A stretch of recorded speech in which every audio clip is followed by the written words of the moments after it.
오늘은 금식, 재물, 염려에 대해서 말씀을 드리겠습니다. 여러분들의 삶 중에서 가장 귀중한 것을 꼽으라면 어떤 것이 있겠습니까? 내 삶에 나는 이게 너무 귀중해. 돈일까요? 아니면 자식일까요? 아니면 명예? 또 아니면 그냥 걱정 없이 사는 거? 어떤 것이 내 삶을 통틀어서 어떤 게 가장 귀중한 삶이었을까? 한번 생각해 보신 적 있으시죠? 그게 뭐가 되든지 간에 그것을 놓고 우리가 염려를 하고 기도를 합니다. 근데 혹시 또 이제 우리 중에 이제 국가와 민족과 세계 평화를 위해서 기도하시는 분도 계시지 않을까 모르겠습니다. 기도의 방식은 다르긴 한데 우리 모두가 다 같이 기도를 해요. 내가 걱정하고 내가 중요하다고 생각하는 걸 놓고 기도를 합니다. 염려나 걱정이 없는 사람이 누군지 아십니까? 미친 사람입니다. 미친 사람은 무엇인가 이렇게 탁 빠져 있어요. 홀릭돼 있어요. 이렇게 빠져 있어서 항상 웃고 즐거워해요. 아무 근심도 없어요. 그냥 이 사람들은 이렇게 되는 사람들은 이 세상 사는 기준이 이건 좋은 것, 이건 나쁜 것밖에 없어요. 이게 좋으면 하고 싫으면 안 하는. 그냥 단순한 사람들일수록 근심 걱정을 안 하죠. 요즘 들어서 제일 심각한 장애가 우울증이죠. 우울증. 그냥 우리들 모두는 다 이제 크든지 적든지 우울증 증세를 다 갖고 있습니다. 근데 이 우울증이 왜 위험하냐 보니까는 자살의 충동을 너무 많이 느끼는 거예요. 그냥 우울증 환자들이 근심하고 걱정하고 염려를 하다가 이게 살기 힘든 세상 그냥 끝내자 하고서는 높은 데 올라가서 뛰어내리거나 팔을 확 그어버리고서 끝내버리려고 하는 사람들입니다. 그래서 우리가 이제 우울증 환자를 만나면은 너 혹시 자살 충동을 느꼈니? 하고 물어보라고 그러거든요. 그러면은 그렇게 물어보면은 실제로 그런 마음을 갖고 있었던 환자라 하더라도 그 자살을 뒤로 다 미룬답니다.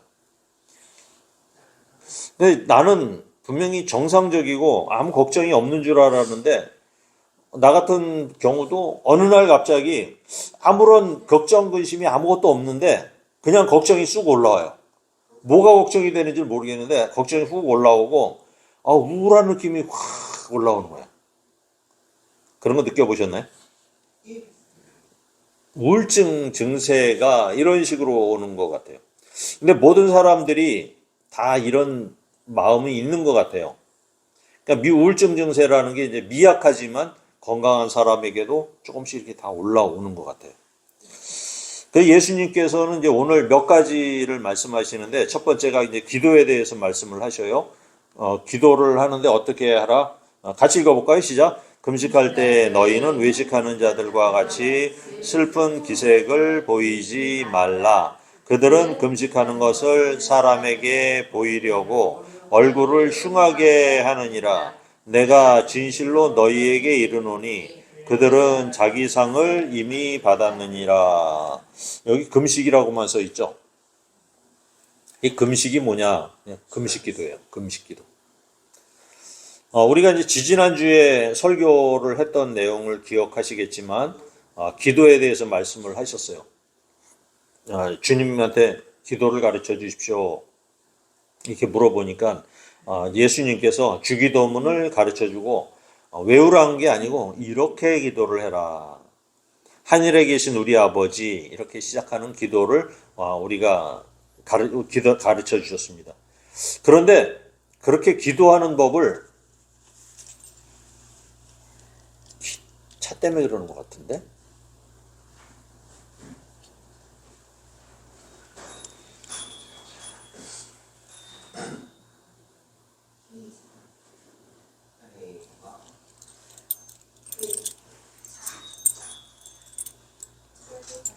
차를 빼주실 수 있는지 한번 물어봐.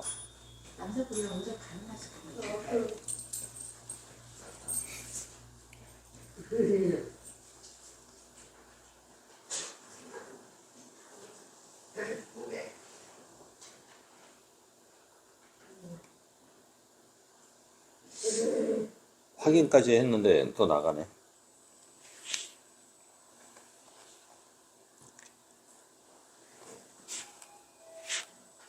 네, 하늘에 계신 우리 아버지 이렇게 시작하는 기도를 알려주셨습니다. 그런데 그렇게 기도하는 법을 알려주시고 오늘 본문을 보니까 금식 기도를 하라고 하세요. 금식 기도는 사실 최후의 수단이죠. 무슨 큰 문제가 생기면 이제 금식 기도를 들어가야겠죠. 하나님께 이제 졸라야 되죠. 그냥 아버지 뜻도 잘 모르겠고 지금 생긴 문제가 무엇을 의미하는지 이게 잘 모르겠습니다. 그래서 이제 하나님 아버지께 이제 애원할 수 있는 가장 효과적인 방법이 금식 기도를 하는 것이죠. 근데 금식 기도를 하는 데는 조건이 있어요. 오늘 본문에 보니까 외식하는 자처럼 하지 말래요. 예, 외식하는 사람의 대명사가 이제 바리새인이 있었는데, 바리새인들은 이제 길거리에서 큰 소리로 기도를 하고 얼굴을 풀어헤치고 뭐 이렇게 기도를 해요. 얼굴을 흉하게 흔들고 사람들한테 보여서 나 금식 기도한다.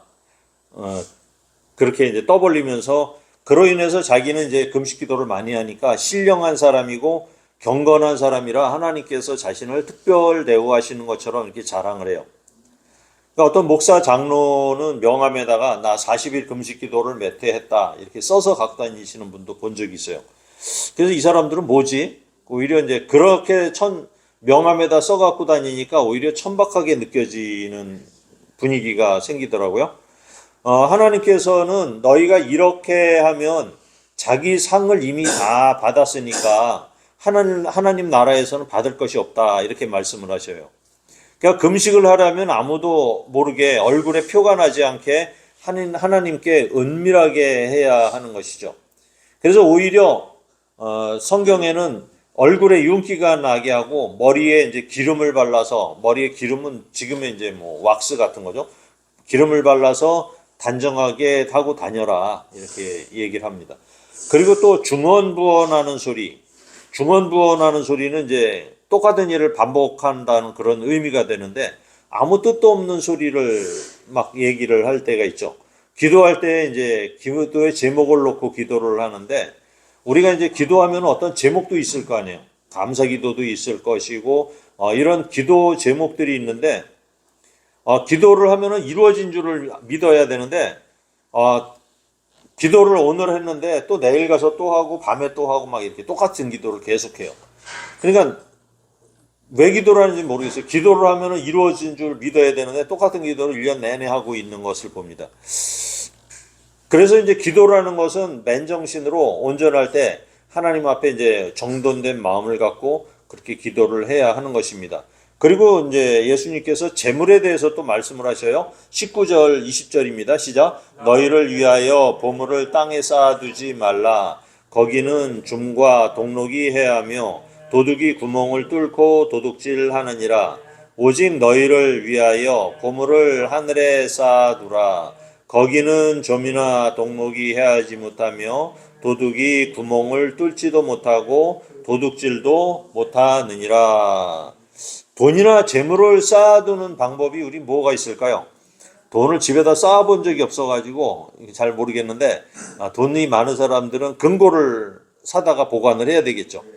그리고 또 금을로 바꿔서 이제 금을 보관을 하든지 아니면 주식을 사서 주식으로 보관하든지 증권을 보관하든지 이런 방법이 있을 거예요. 또는 이제 땅이나 집을 사서 보관하기죠. 부동산을 사서 보관하는 것. 그러니까 그런 것들이 이제 땅에 보물을 쌓아두는 방법이겠죠. 근데 왜 이렇게 돈을 쌓거나 땅을 사고 집을 사려고 안간힘을 쓸까요? 여러 가지 이유가 있겠죠. 편안한 노후를 위해서 또 자식들에게 많이 물려주어서 내 자식만큼은 고생을 덜하게 하고 싶어서 그런 이유로다가 우리가 돈을 모으거나 땅을 사거나 집을 사겠죠. 근데 재물이 많으면 이제 좀 문제가 생기죠. 우선 은행에 넣어두면 이제 내가 돈이 얼마 있다는 게 다 들통이 나는 거죠. 은행에다 넣으면 다 들통 나는 거예요. 그래서 이제 세금을 온전하게 내야 돼요. 세금을. 그 다음에 집에 보관하면은 금고를 또 살려면 돈이 들죠. 또 도둑을 막을 수 있는 또 보안 장치를 또 설치를 해야지. 담도 높여서 철조망을 쳐야지. 전기도 흐르게 해야지. 이런 여러 가지 해야 할 일이 많아지는 것이죠. 근데 땅에다가 이렇게 보물을 쌓아두면은 좀과 동록이 해야 한다고 그랬어요. 좀은 알겠어요. 그죠? 옷을 갉아먹는 좀은 알겠는데, 동록이 무엇일까? 동록이라는 건 우리가 이제 구리를 갖고 있는 분들은 아닌데, 구리 그릇 같은 데 보면 푸르게 녹이 나는 게 있어요. 구리 그릇에. 놋 그릇에 보면은. 그럼 이게 이제 퍼런 녹이 나는데, 이게 오래되면은 이렇게 부식이 돼요. 녹을 빵꾸를 내버립니다. 그릇이 쓸모 없어지게 만들어요. 그래서 동록이라 그래요. 이게 동에 나는 녹이다 그래가지고 이게 이제 사람한테도 해롭죠. 이런 것이 이제 요즘으로 보면은 이자 같은 생각이 들어요. 요즘에는 얼마나 이자가 센지 옛날에 비하면 한 3배 가량의 이자가 오르니까 감당이 안 되는 거예요. 보통 아무리 적게 올라도 2배 이상 다 이자가 올라 버렸으니까. 이것도 아마 이게 좀 같아요. 좀. 이게 나를 갉아먹는 좀. 내가 버는 거는 똑같은데 이자로 내가 뽀아가는 돈은 더 많은 거야. 그리고 이제 병에 걸리거나 큰 사고를 당하고 해서 그런 순간에 순식간에 돈이 확 빠져나가는 경우들이 많이 있죠. 이게 다 좀과 동록이라고 볼 수가 있는 거죠. 저는 재벌이 죽으면은 관에다가 보물을 많이 쌓아서 이제 갈 줄 알았는데 재벌이 죽었는데 간신히 연명하다가 죽더라고요. 그냥 엄청난 돈을 들였는데 어떻게 하느냐면 침대에다가 이게 손발을 잘 묶어요. 그리고 목에다가 구멍을 뚫어가지고 호스를 꽂아. 그 코에다가 또 숨쉬라고 구멍을 꽂아. 그 다음에 오줌줄, 대변줄을 만들어가지고서는 연명을 시키는 거야. 돈 많은 사람들은 연명은 하긴 하는데 하루에 드는 돈이 막 억 단위로 막 들어가 버리는 거예요. 그러면서 막 연명을 시켜요. 그 돈이면 좀 서민들이나 이렇게 좀 어려운 사람들 좀 도우면은 엄청나게 많이 도와줄 수 있는데 그 사람들은 또 그러지도 않아요. 돈이 많은 재벌이라고 하더라도 마음 편하게 죽지 못하는 것은 이 돈 때문이에요. 돈 때문에. 재물이 있는 곳에는 마음이 반드시 있죠. 돈이 있는 곳에는 마음이 반드시 가게 돼 있어요. 그래서 예수님께서는 재물을 하늘에 쌓아두면 좀과 동록이 해야지 못한다고 얘기를 하세요. 그럼 뭐 하늘에 재물을 쌓아두려면은 우리 마음이 어디 있어야 되나요? 하늘에 가 있어야 되잖아요. 하늘에. 그래서 어떻게 해야 하늘에 쌓아두는 것일까? 재물이 많다 적다 하는 것은 그 기준이 뭐예요? 재물이 얼마 이상이면 많은 거고 얼마 있으면 적은 거고 이런 거 기준을 세울 수가 없어요. 그러니까 주관적인 평가죠. 내가 돈을 지금 뭐 1억 갖고 있다면은 뭐 2억만 되면 나 굉장히 많은데 부자들은 그렇지도 않아요. 재벌들 같으면은 10억 같으면은 푼돈이에요. 한 달 뭐 하루 월급밖에 일당밖에 안 되니까. 근데 소규모 동네의 구멍가게 사장님들은 10억 하면은 뭐 그냥 할렐루야죠. 억소리가 막 나죠. 재물이 많다 적다 하는 것은 딱히 정의하기는 어려워요. 그러니까 우리한테도 재물이 많다 적다 하는 기준을 나름대로 세워 놓을 수는 있어요. 그죠? 그렇다면 예수님이 말씀하시는 하나님 나라에 보물을 쌓아두라는 그런 의미는 무엇일까? 그러면서 주님이 이런 얘기를 하시는 거예요. 한번 읽어볼까요? 시작. 눈은 몸의 등불이니 그러므로 내 눈이 성하면 온몸이 밝을 것이요 눈이 나쁘면 온몸이 어두울 것이니 그러므로 내게 있는 빛이 어두우면 그 어둠이 더하겠느냐. 재물이 많고 적음을 얘기를 하고 하늘의 보화를 쌓아두는 것을 이야기하면서 주님께서 말씀하시는 게 눈에 대해서 얘기를 했어요. 눈이라는 것은 보기 위한 기능이죠. 이게 보는 거죠. 무엇인가를 보다. 이러할 때 눈을 갖다 얘기를 해요. 그러니까 우리가 무엇을 보느냐에 따라서 우리의 삶의 방향이 좌우가 되죠. 그러니까 돈을 바라보는 사람들은 돈만 보여요. 돈 버는 법에 익숙해져요. 또 명예를 바라보는 사람은 명예에 목숨을 걸어요.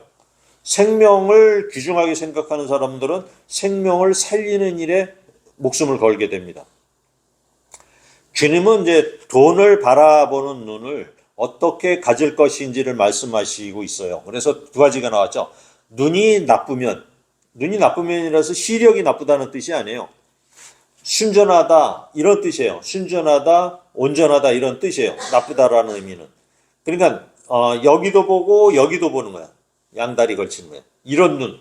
그러니까 마음이 한 군데로 정해지질 않아. 눈이 한쪽은 여기고 한쪽은 보고. 그렇게 쳐다본다는 의미예요. 그러니까 눈이 성하다는 의미는 한 곳에만 이렇게 집중을 하는 걸 보는 거예요. 순전하다, 한 곳을 바라보다. 이게 원문으로 보면은 이런 의미를 또 갖고 있어요. 그냥 그리스도인으로서 돈을 바라볼 때 두 방향으로 쳐다보지 말라는 얘기예요. 돈을 여기에 맞추고 여기다 맞추지 말라는 거예요. 양다리를 걸지 말고 하나님을 향해서 고정을 해라. 돈을 보는 관점도 하나님을 향해서 고정하라. 이렇게 말씀하시는 겁니다. 24절에요. 한 사람이 두 주인을 섬기지 못할 것이니 혹 이를 미워하고 저를 사랑하거나 혹 이를 중히 여기고 저를 경히 여김이라. 너희가 하나님과 재물을 겸하여 섬기지 못하느니라. 우리한테는 하나님이나 돈이나 다 중요해요. 그렇지 않아요? 하나님도 중요하고 돈도 중요해. 어떻게 보면은 하나님보다 돈이 더 중요하다고 느끼는 시대를 우리가 지금 살고 있어요. 그러니까 문제가 생기면 하나님을 찾는 것보다는 보험을 부르고 은행에 가는 게 더 빠른 시대예요. 그러니까 우리가 돈보다 하나님을 찾아야 된다는 것을 모르지는 않아요. 그렇지만 현실로 딱 나가면은 실존이 존재를 하는데요. 교회를 다녀도요, 돈이 있어야 대접을 받고 명함을 내밀 수 있는 시대가 됐어요. 그러니까 물질이 풍부해질수록 온전한 신앙을 찾기는 점점 힘들어지고 있어요. 그래서 이것을 보면은 노아의 시대를 반복하고 있다 하는 생각이 들어요. 소돔과 고모라의 성읍처럼 우리 이 시대가 변하고 있다. 우리는 이런 시대를 살고 있다는 것입니다. 그리고 또 내가 주인이에요, 전부 다. 내 생각이 중요하고 내 의지가 중요하고 나의 자아를 찾자, 본래의 자기를 찾자는 생각이 요즘 굉장히 지배적이에요. 이러다 보니까 동성애가 마치 인간 본성인 양 굳이 합리화를 시킨 거야. 굳이 합리화를 시킨 거야. 방송에서도. 그러니까 멀쩡한 사람들도 이럴 수 있을 거다. 너희도 그런 거를 갖고 있으니까 동성애 있으면은 동성애를 좀 찾아봐라. 이런 것처럼 그런 심성이 모두에게 다 있는 것처럼 막 호도를 하고 있어요. 그러니까 원래 갖고 태어난 성은 치료가 불가능하기 때문에 그러니까 그렇게 생각을 하면 나는 남자인데도 나는 여자인 것 같아. 그런데 가만히 생각해 보니까 그런 게 좀 있네. 나는 여자인 것 같아. 아무래도 이게 내가 본성이 여자 같아. 이렇게 이제 마음을 먹게 된단 말이에요. 그러면은 이 성을 바꿀 수는 없다. 그러니까 뭘 바꿔라? 몸뚱아리를 바꾸라는 거예요. 수술하라는 거예요. 트랜스젠더가 되라는 거예요. 그 사람들한테 이거를 부추기거나 혹시 너도 동성애자일 가능성이 있어. 이렇게. 그 마음을 바꿔놓으면은 그냥 시간만 지나면은 뭐 여학생들끼리 손잡고 다니는 동성애가 좀 있잖아요. 그죠? 학생 시절에는. 그런데 뭐 시간이 지나면은 뭐 당연히 이제 남자 만나고 뭐 이러면서 이제 그런 이제 친구들을 향한 그런 사랑 같은 것도 다 이제 우정으로 바뀌어버리잖아. 그렇게 해서 사람이 자연스럽게 성장을 해나가는데, 요즘 시대는 이제 방송이나 뭐 이런 것들에서, 그거에 집중을 자꾸 하려고 하는 거야. 근데 일반 사람들은 또 그 사람들이 뭐 그러거나 말거나, 동성애가 많으면 아무래도 이 온 세상이 혼잡해지는데, 그냥 무관심한 세상을 살아가고 있는 것이죠. 내 인생은 나의 것이라고 요즘들은 다 주장을 하면서 이제 물질관이 바뀌기 시작하죠. 그러니까 돈이라는 건 나를 위해 써야 된다. 젊어서 즐기고 놀자. 그러니까 돈을 모으느라고 인생 허비하지 말자. 그냥 하고 싶은 것 좀 다 하고 놀고 싶은 거 놀고 즐기자. 그렇게 놀자는 생각을 해요. 그래 요즘은 이제 유럽 사람들도 마찬가지인데 1년 동안 돈을 약착하지 모아요. 그래서 어느 한 달 딱 모아서 그냥 해외여행 가서 왕창 쓰고 옵니다. 그러니까 늙어서 어떻게 사느냐? 나라에서 만들어 놓은 요양원에 가서 살면 되는 거야. 생각이 이렇게 싹 바뀌었어요. 요즘 MZ세대라 젊은 친구들도 그런 생각이 굉장히 많죠. 하나님께서 이제 부자를 주신 이유는 가난한 사람을 돌보기 위함이라고 했지만 그런 말씀에 이제 귀를 기울이거나 힘을 쓰려고 하는 사람들이 이제 없어지는 거예요. 그러니까 내 인생이 나의 것이고 돈도 나를 위해 써야 한다는 생각이 우리 교회까지 다 들어와 버린 거야. 그러니까 하나님을 믿으면 돈을 많이 벌고 명예도 없고 가족도 잘 풀리고 자식은 출세를 해야 된다고 생각을 하게 되죠. 그래서 그렇게 돈도 많이 벌고 명예도 얻고 해야 진정한 신앙이지 신앙이 아니고 복을 받은 것이라고 물질 만능주의가 이 교회에 들어오면서 하나님이 주인인지 내가 주인인지 이제 헷갈리는 그런 교회가 되어가고 있는 것이에요. 그러니까 내가 해야 되는 일이 내 일이 먼저 하나님 일보다 앞서요. 그래서 내 일이 이제 싹 정리가 되면은 시간이 나면 그때 예배를 드리는 썬데이 크리스찬이 굉장히 많이 늘어나고 있고요. 그러니까 믿음이라는 것은 단지 그냥 천국 가기 위한 어떠한 보험 중에 하나, 그냥 이렇게 남들 꽁문이라도 붙잡고 갈 수 있는 보험 중에 하나다. 이렇게 생각을 하는 사람들도 있는 거예요. 그런 믿음이라도 갖고 있는 사람은 또 하나님께서 내가 뭐 이 정도 믿음이라도 갖고 있으면 기뻐하실 거야. 이렇게 생각을 한다는 거예요. 주님, 내가 요 정도 가끔 주일날 예배 나오는 것만 해도 감지덕지 하지 않습니까? 그냥 만족하십시오. 이런 사람들이 많다는 거예요. 그냥 주님 앞에 나가서 매달리고 기도하기보다 요번 주는 머리가 너무 아파. 그래서 요번 주는 하나님 죄송합니다 하고 이제 강이나 바다로다가 떠나서 머리를 식히는 사람들이 많이 늘고 있어요. 하나님이 절대적인 주인이고 나의 절대적인 가치라고 이렇게 갖고 있는 사람들은 오히려 이제 구시대 사람처럼 느껴지고요. 그런 추세에 맞춰서 교회가 좀씩 변하고 있는 것을 볼 수가 있어요. 그런데 변하지 말아야 하는 아주 중요한 가치가 있어요. 하나님께서 그러면 무슨 마음을 갖고 계시고 무엇을 중요시 하는지는 그런 사람들도 제대로 모른다는 거예요. 하나님이 무슨 생각을 하는지를 모른다는 거예요.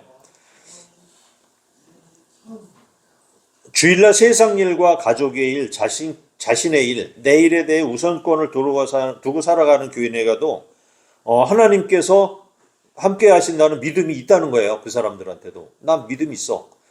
주일날에 내가 나가서 놀아도 난 예수 믿어. 이렇게 나간 거예요. 그러니까 주일날 교회에 꼭 가야 돼 하는 율법주의 신앙을 거부한다고 하는 그런 거예요. 그런 생각들을 해요. 머리가 너무 똑똑해. 많이 알아. 그런데 이 사람들은 복음적인 삶을 살기도 거부하는 이상한 신앙의 그런 태도를 갖고 있다는 사실이에요. 누가복음 16장에는 청지기 비유가 나오는데 청지기, 그러니까 종이죠. 주인의 재산을 관리하는 청지기가 주인의 재물을 자신을 위해서 허비를 한다라고 하는 그런 소문이 주인한테 들린 거예요. 그러니까 주인이 청지기를 불렀어요. 불러가지고 해고를 해요. 이게 청지기는 이제 나이가 먹어 빌어먹자니 자존심도 상하고 일을 하자니 힘이 없다 하면서 하소연을 해요. 그래서 청지기는 꾀를 내서 이제 빚진 자들을 다 불러 모아요. 그래서 너 1억 빚졌지? 1억 빌려갔지? 그러면 이 증서에다가 5천만 원이라고 써라. 또 1,000만 원 빚진 자에게는 장부에다가는 500만 원이라고 써라. 그러면서 이제 다 탕감을 해버린 거야. 빚진 사람들을. 근데 이 소문이 주인의 귀에 들린 거야. 여러분은 어떻게 하시겠습니까? 여러분이 주인이라면 능지처참을 하겠죠. 그러지 않을까요? 내 돈을 가니 이렇게 해. 그런데 성경에 보니까 주인의 반응은 잘했다는 거예요. 너가 그렇게 하는 게 보니까 지혜롭게 했다고 오히려 칭찬을 하더라고요. 성경에. 누가복음 16장에 보면 그런 얘기가 나와요. 그래서 주님의 생각을 우리가 이 주인의 생각을 한번 정리해 볼 필요성이 있는 거예요. 이 주인은 창고에 가득 채우는 것을 별로 좋아하지 않는 사람이에요. 가만히 생각해 보면은 창고에 채우는 걸 좋아하지 않아요. 그러니까 많이 번다고 창고를 크게 짓고 가득 채우는 일을 주인이 좋아하지 않았던 거예요. 그러니까 세상에서의 창고는 우리가 갖고 있는 창고들은 그냥 펑펑 남에게 베풀라는 거예요. 퍼주라는 거예요. 퍼주는 게. 이 주인의 생각을 얘기를 해보는 거예요. 그러니까 빚지고 가난하고 병든 자, 그러니까 빚진 사람들한테 다 나눠주고 고아와 과부들한테도 무이자로 좀 줘라. 어려워서 빚을 내는 자들한테는 탕감을 해줘라 이거야. 주인 입장에서 이 청지기를 횡령죄로다가 옥에 가다 집어넣어야 되는데 주인은 생각이 전혀 다른 거예요. 이 돈은 누구 거야? 주인의 것이기 때문에 주인이 갖고 있는 이 모든 재물은 다 내 건데 그 재물을 맡고 있는 청지기가 그 돈을 가지고 자기를 위해서 청지기 자신을 위해서 쓰는 일은 악한 일이라는 거예요. 그것 때문에 화가 난 거야. 그런데 주인에게 돈을 빚진 자들을 위해서 이렇게 탕감해 주는데 썼어. 근데 그걸 칭찬하는 거예요. 주인의 마음을 우리가 읽어야지 답이 나오는 거예요. 이 답이. 그러면서 주인은 이런 얘기를 해요. 예수님께서는 불의의 제물로 친구를 사귀라는 거야. 이게 또 무슨 소리일까? 불의의 제물로. 그러니까 우리가 버는 돈은, 우리가 세상에 나가서 버는 돈은 의로운 재물이 아니라는 얘기예요. 모든 불의의 재물이라는 얘기예요. 돈은 다 불의의 재물이라는 얘기예요. 왜냐하면 이 돈은 다 누구 거예요? 하나님 것이기 때문에. 내가 번다고 내가 벌지만 그 돈의 주인은 하나님 거였던 거예요. 하나님 거를 내가 가져오기 때문에 그게 불의한 재물이 되는 거예요, 나한테는. 내 것이라고 우기니까 불의한 재물이 되는 거예요. 그런데 내 것이 아니니까, 내 것이 아닌 거를 창고에다 막 쌓아두거나 내 자신을 위해서 막 쓰지 말고 주님의 나라를 위해서, 어려운 위해서, 이웃을 위해서 쓰는 것을 주님이 칭찬하시고 이것의 주인이 하나님을 인정을 하는 삶을 살라는 얘기예요. 그러니까 이 돈을 내가 벌었어도 이 돈은 다 하나님 것입니다라고 인정을 하면서 사용을 하라는 얘기예요. 이러면은 의의 재물이 된다는 얘기예요. 이 차이를 아시겠죠? 그러니까 주인의 심정이고 오늘 하나님의 심정에 대해서 주님이 그렇게 설명을 하고 계시는 거예요. 그래서 누가복음에는 이런 얘기를 또 하고 있어요. 읽어볼까요? 시작. 집하인이 두 주인을 섬길 수 없나니 혹 이를 미워하고 저를 사랑하거나 혹 이를 중히 여기고 저를 경히 여김이니라. 그러므로 너희는 하나님과 재물을 겸하여 섬길 수 없느니라. 그러니까 교회도 창고를 크게 짓고 재물을 쌓고 돈을 쌓아두지 말고 어려운 곳에 풀어야 돼요. 도와줘야 돼요. 선교지에 학교를 짓고 교회를 짓고 어려운 교회를 또 돌봐야 돼요. 이런 일에 재정이 막 쓰여지는 것이 이제 교인들이 알게 되면 교인들이 감동을 하죠. 그래서 스스로가 이제 교인들이 나도 선교지를 가겠습니다. 나도 선교사가 되겠습니다. 내가 가지는 못해도 선교비는 되겠습니다. 이렇게 사람들이 바뀌는 거예요. 그 다음에 조그만 재능이라도 하나님 나라 일을 위해서 사용하고자 하는 마음을 먹게 된다는 얘기예요. 그러니까 생각을 바꿔서 목숨을 위해 무엇을 먹을까 마실까 무엇을 입을까 염려하지 말라는 거예요. 이렇게 생각했던 것을 바꾸라는 얘기예요. 그러면서 주님이 설명하시는 것은 공중의 새도 봐라. 이게 뭐 먹을 거 입을 거 염려하지 않고 날아다니고 그러지만 주님이 다 먹을 거 준비해서 생겨 주시지 않느냐. 또 그 털 봐라. 다 이쁘게 입혀주시지 않느냐. 그냥 염려하지 말라는 이유가 하나님이 너의 생명을 책임져 주신다는 얘기예요. 염려와 근심은 우리의 뼈와 골수를 마르게 해요. 그러니까 근심은 뼈로 마르게 한다고 얘기를 해요. 그러니까 근심 많이 해보세요. 한번 일주일만 근심해보세요. 막 그냥 쥐어짜고. 그럼 얼굴이 해골처럼 쫙 말라요. 그 다음 위장병 생기고 장에 탈이 나요. 이 염려라는 게 전혀 좋은 게 아니거든. 그렇다고 염려를 한다고 내가 키가 적어. 그렇다고 뭐 좀 클 수 있느냐? 그것도 아니에요. 또 키라는 거를 갖다 원어를 보니까 생명이에요. 목숨이래요. 목숨이라고도 번역이 된대요. 그래서 내가 염려한다고 내 생명을 하루들 연장할 수 있겠느냐? 그거 불가능하지 않느냐? 들에 자라는 백합화를 봐라. 저 풀을 봐라. 들풀도 저렇게 아름답게 하나님이 입히시고 먹이시는데 솔로몬의 영광으로도 이 꽃 하나만 갖지 못하지 않았느냐. 솔로몬도 이미 죽었지 않았느냐. 근데 꽃은 매년 피고 지금도 피고 있지 않느냐. 야구기에 던져지는 들풀보다 솔로몬의 영광이 오히려 못한 거 아니냐. 주님께서 이렇게 말씀을 하세요. 그래서 31절 32절에 시작. 그러므로 염려하여 이르기를 무엇을 먹을까 무엇을 마실까 무엇을 입을까 하지 말라. 이는 다 이방인들이 구하는 것이라. 너희 하늘 아버지께서 이 모든 것이 너희에게 있어야 할 줄을 아시느니라. 주님이 기도를 가르치시면서 하늘에 계신 우리 아버지여 라고 시작을 했어요. 그러니까 먼저 하나님께 영광을 올려드려야 된다고 하셨고요. 그 다음에 나중에 우리를 위한 기도를 하라고 분명히 말씀을 하셨어요. 그러면 이제 우리는 그렇게 얘기할 수 있죠. 그러면 돈은 언제 모아서 아이들 먹이고 입히고 가르치느냐?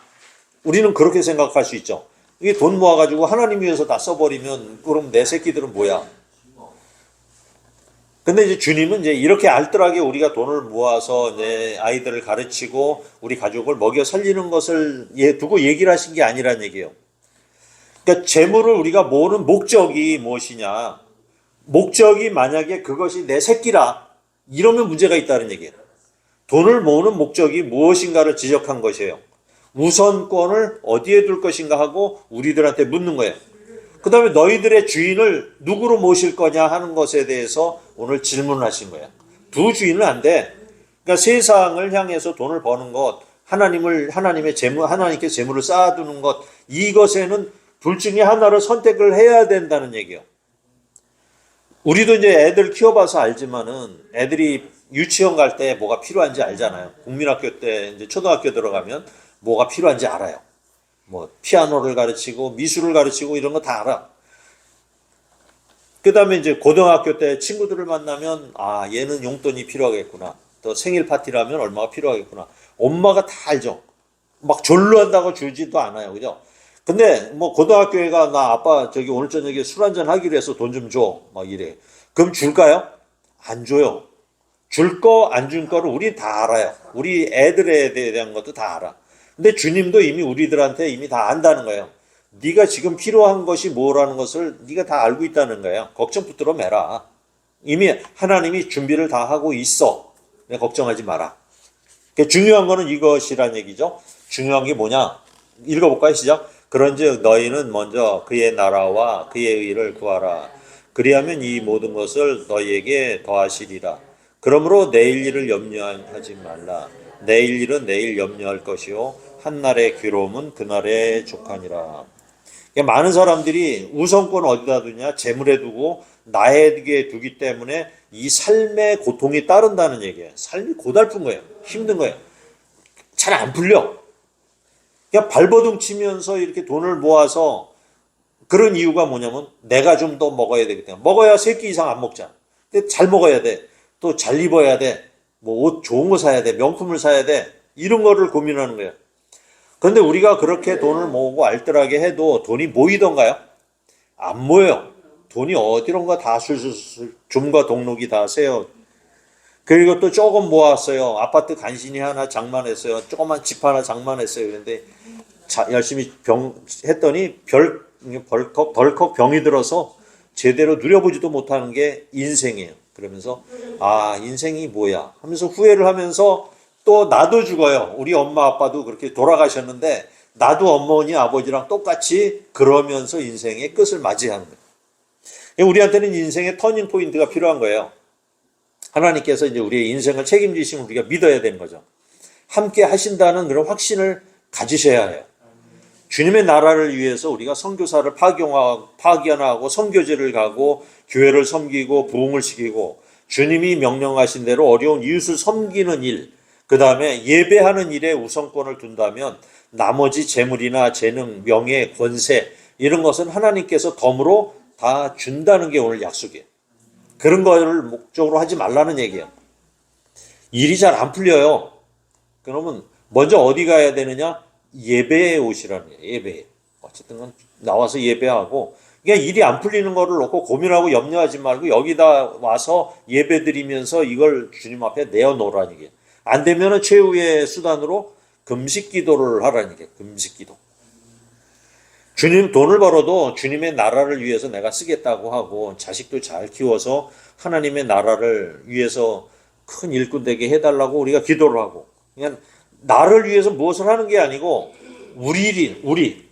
우리라는 이 공동체를 위해서 하겠다는 이런 마음이 하늘나라의 보물을 쌓는 일이라는 거죠. 가치관을 어디에 두고 내 인생의 주인을 누구로 둘 것인가 하는 거죠. 나를 책임지시겠다는 주님의 약속을 믿고 염려를 다 주님께 맡기는 인생이 성공된 인생이고 하나님 나라에 살고 있는 백성이 된다는 얘기입니다. 하나님의 나라는 이미 이 땅에 임했어요. 이미 우리들 마음속에 다 와 있어요. 우리의 마음속에 와 있어요. 하나님의 나라를 잘 살아내는 것이 하나님의 뜻이에요. 승리하시는 우리 성도님 되시기 축원드립니다. 아멘.